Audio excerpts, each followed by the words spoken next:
Olá a todos, Peri Richard, Itajaí, Santa Catarina. Bom, dando continuidade aqui para a situação aqui do último vídeo. Então, bater palmas para maluco dançar, na verdade a expressão maluco não é mais correta. O correto mesmo são psicopatas, né?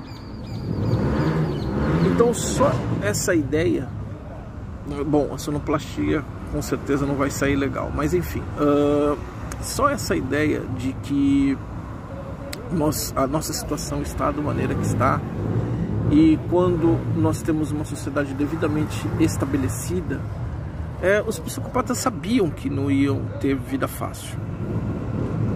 Por isso que eles sempre batalharam, quer dizer, sempre, modo de dizer, mas nós estamos aí pelo menos quase já 100 anos da ação revolucionária mais forte, não que não tenhamos tido antes, né?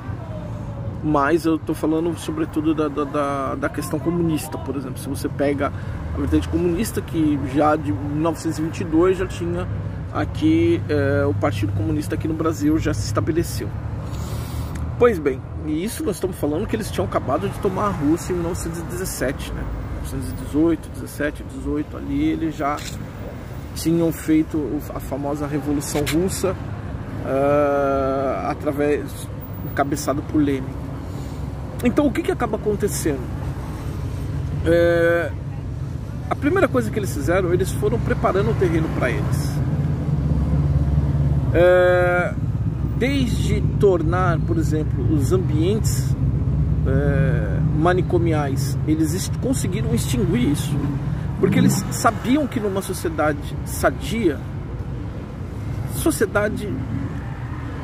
quando eu falo sociedade, eu já penso numa população sadia e que consegue se enquadrar, né? Que consegue ser ordenada o suficiente. Então ela já é sadia, para mim, na minha definição de sociedade. Então eles sabem que uma sociedade devidamente estabelecida também, ela não iria aceitar esse tipo de coisa.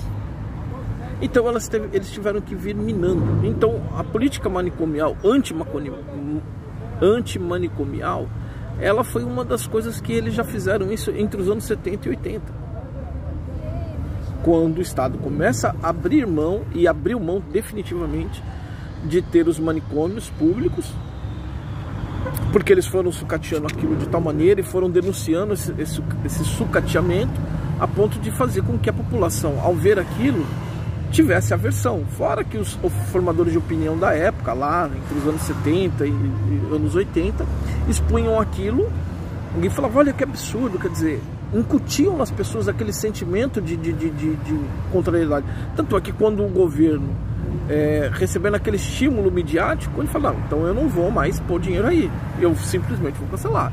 Se tiver que haver, vai ser através de iniciativa privada.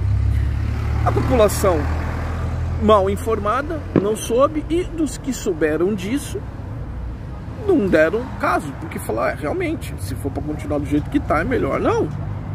Mas ninguém parou para pensar, ou dos que pararam para pensar, a maioria que poderia ter pensado, falou, não, peraí, se tirar vai dar ruim, então vamos consertar, não deixar acontecer. Mas lógico, estava tudo dentro do script, a vida que se seguiu, e foram desfeitos os manicômios estatais, governamentais, e enfim, então não tem o que fazer, só se a gente reativasse. Mas também não ia adiantar nada hoje reativar essa política manicomial. Por quê? Porque ainda assim nós teríamos que agora fazer com que a população brasileira ela se tornasse uma sociedade. E aí, evidentemente, sanitizando a intelectualidade dos brasileiros minimamente suficiente para entender que ela está batendo palmo para maluco dançar. Ou, dito de outra forma, que ela está fazendo a vontade dos stalkers, psicopatas, sádicos dela. E eles vão continuar fazendo isso à torta e à direito, porque na intenção deles, se você espernear, se você chorar, enfim, se manifestar de alguma forma, desde que não fuja, não contra-ataque, aquela coisa toda, é o que eles querem. Quanto mais você chora, mais você esperneia, mais você grita, mais você pede por favor, implora, pede perdão, mesmo não estando errado, aquilo alimenta a psicopatia e o sadismo deles. Como a maioria da população que está sendo torturada, ela não se manifesta, então eles vão, não, uma hora vai ter que manifestar, ou ela vai morrer ou ela vai se manifestar. O que vai dar depois que ela se manifestar, se ela vai conseguir se soltar, se ela vai conseguir me matar, são outros 500. Fato é, enquanto ela está aceitando passivamente o sofrimento, o suplício dela mesma, eu vou continuar apertando.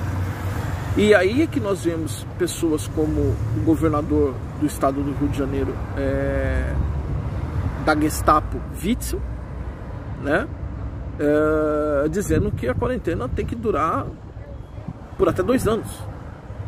Uma quarentena de 2 anos deixa de ser uma quarentena, né? Mas o isolamento, ou os efeitos do isolamento, de alguma maneira, ainda que possa haver algum tipo de enquadramento melhor na fala dele, mas de até 2 anos? Que loucura é essa? O governador de São Paulo tentando inverter a situação quando disse que o seu secretário de saúde é que teria dito acerca da cloroquina para o ministro da saúde, Henrique Mandetta, quando na verdade ele tentou esconder que ele tinha se auto-ministrado, ou melhor, auto-ministrado cloroquina para si mesmo. Ó, dá até um nó ficar falando isso, porque você tenta não errar e no final das contas acaba falando de um jeito que você está sendo redundante. E no final das contas acabou confessando numa rádio gaúcha, aí na contenção de danos acabaram dizendo que ele teria dito, ele que teria influenciado o ministro da saúde para buscar fazer isso, coisa que ele não tinha feito, porque quando perguntado um tempo atrás, ele teria dito que não, ou tentou desconversar. Enfim, a gente vai vendo as situações acontecendo, os psicopatas cada vez mais insanos, mais sádicos, a população como um todo não reagindo. E aí, eu volto a dizer, o que eles querem? Das duas, uma. Ou que nós façamos a reação, pedindo perdão até daquilo que não erramos, que vai alimentar eles, assim, que vai torná-los ainda mais alegres com aquilo que eles estão fazendo, ou que nós venhamos a morrer, porque já que estamos sendo torturados, mas nós não nos manifestamos contrariamente a isso, então, bom, se você que está sofrendo não está nem aí, não sou eu que sou sádico, psicopata, que vou ficar. Se você tiver que morrer nesse sofrimento, que morra.